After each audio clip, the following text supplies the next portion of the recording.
На связь с нами выходит начальник управления экологической безопасности и охраны окружающей среды Министерства природных ресурсов и экологии Ингушетии Адам Баркинхоев. Адам Хамитович, здравствуйте. В Малгобеке выявили 11 несанкционированных свалок. Проблема свалок в нашем регионе не новая. Глава региона накануне в своем интервью отметил, что решение проблем экологии – одна из главных задач. Как вы намерены решать данную проблему? Ну, у нас с прошлого года, с 2023 года, с августа месяца, очень активно началась работа по выявлению и пресечению мест несанкционированного размещения отходов. Изначально, вот если судить по, ну вот до 2019 года, мы фиксировали 16 свалок в республике. Остальное мы считали навалами. Однако в 2021 году изменилось понятие самой свалки, и свалка это на сегодняшний день это объект, куда размещаются отходы более 5 кубов и с площадью более 10 квадратных метров. С прошлого года работа по выявлению у нас началась. На сегодняшний день у нас выявлено более 100 свалок.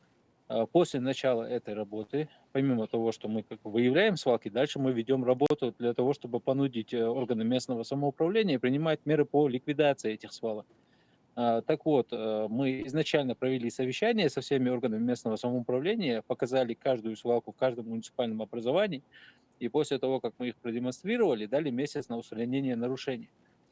Те администрации, которые не приняли меры по устранению нарушений, весь этот перечень свалок с координатами мы направили в прокуратуру, органы прокуратуры. И с тех пор ведем работу по дополнительному выявлению свалок, по направлению материалов уже напрямую сразу в прокуратуру, без уведомления уже администрации о необходимости устранить нарушения. Естественно, мы далее уже, как привлекаем к ответственности администрацию, далее проводим работу, потому что понудить их ликвидировать свалки. Помимо этого, по нашим обращениям, органы прокуратуры, по всем нашим обращениям в отношении всех глав органов местного самоуправления, я имею в виду города, районы, сельские поселения, выдали представление об устранении причин и условий, способствующих совершению нарушений.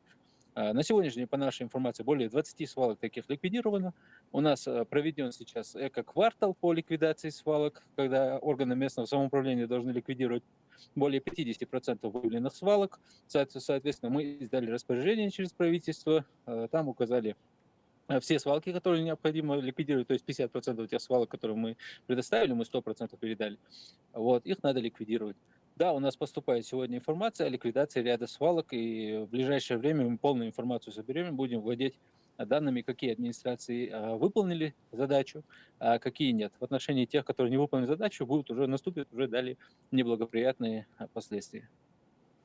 Адам Хамитович, какие еще экологические проблемы в нашем регионе, кроме свалок, и как вы намерены их решать? Да и вообще, какие планы по улучшению экологической обстановки в Ингушетии? Ну, естественно, мы продолжим реализацию национального проекта «Экология» и ряда мероприятий, которые в него входят, направленные на улучшение качества жизни наших граждан. Но при этом, да, свалка у нас актуальный вопрос. Далее у нас актуальные вопросы сброса нечистот в водные объекты от частных домовладений. Зачастую не только напрямую, не напрямую в водные объекты выбрасываются нечистоты, то есть труба, которая из дома выводится, а в ливневую систему канализации, которая далее поступает в водный объект. Работу по выявлению таких участков мы проводим. Мы полностью осмотрели всю республику, кроме там города Сунжи, по реке Сунжи, там работал у нас Росприроднадзор, информацию от них мы получили. Сегодня мы владеем информацией по всем незаконным трубам, которые выведены от частного домовладения на территории нашей республики. Информацию о выявленных нарушениях всех направили в органы прокуратуры для того, чтобы они возбудили административные дела в отношении виновных лиц. Помимо этого ведем работу по ликвидации незаконных труб. Уже вот полезная практика у нас по этому поводу идет с администрации Центрального административного округа города Назрань. Мы с 2016 года ведем работу по выявлению таких труб. Более 170 труб мы уже ликвидировали, а уже в последний год, вот если посчитать календарный год, да, 12 месяцев, мы ликвидировали 12 труб, которые выявили, и дальше продолжаем работу по выявлению и пресечению этих нарушений. Будем работать, пока не ликвидируем все. Адам Хамитович, и последний вопрос. Конечно, многое сделано в рамках национального проекта «Экология», как вы уже отметили. Мы, кстати, в зеленой зоне по реализации нацпроекта у нас 76%. Как вы считаете, благодаря чему удалось достичь такого результата и какие планы?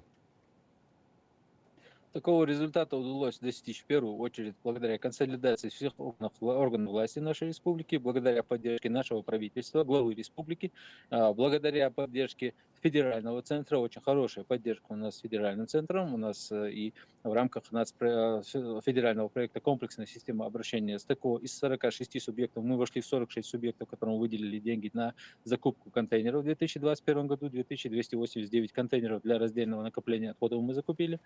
Далее у нас при поддержке федерального центра у нас ликвидированы в рамках нацпроекта две свалки, всего три свалки, две в 2019 году, это в Назране Нестеровской, и в 2021-2022 году крупная свалка в городе Малгобек.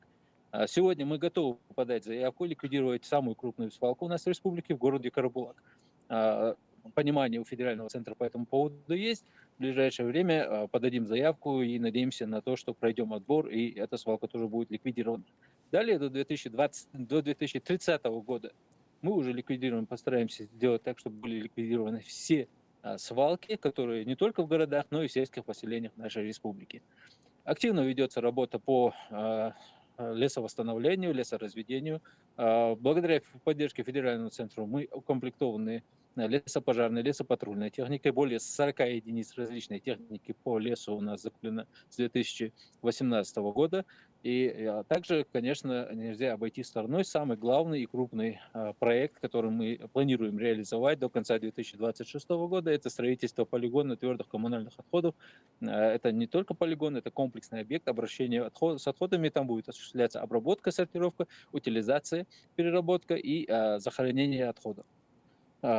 Проект у нас практически на стадии завершения. До конца года мы завершим разработку проектно-сметной документации, далее подадим заявку, и как только нас поддержит федеральный центр, мы уже начнем работу по строительству данного объекта. И этот вопрос, он закроет всю необходимую, скажем так, систему объектов инфраструктуры в области обращения с отходами. Мы можем уже говорить о том, что большую часть отходов мы будем в республике сортировать, перерабатывать, и только лишь хвосты какие-то будут размещаться на полигоне. Объект будет действовать, планируется, что он будет действовать 25 лет, но я думаю, при глубокой сортировке и переработке он прослужит гораздо дольше для нашего региона. Адам Хамитович, благодарю вас за подробную информацию и что вышли с нами на прямую связь.